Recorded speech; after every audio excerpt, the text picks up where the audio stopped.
There was a period when I felt betrayed by a mistake my partner made. Trust was shattered, and honesty seemed painful. But we chose to rebuild brick by brick.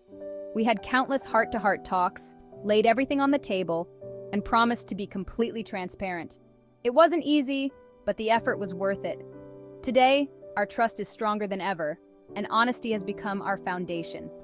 If you're struggling with trust, remember, it can be rebuilt with time, patience, and a lot of honesty.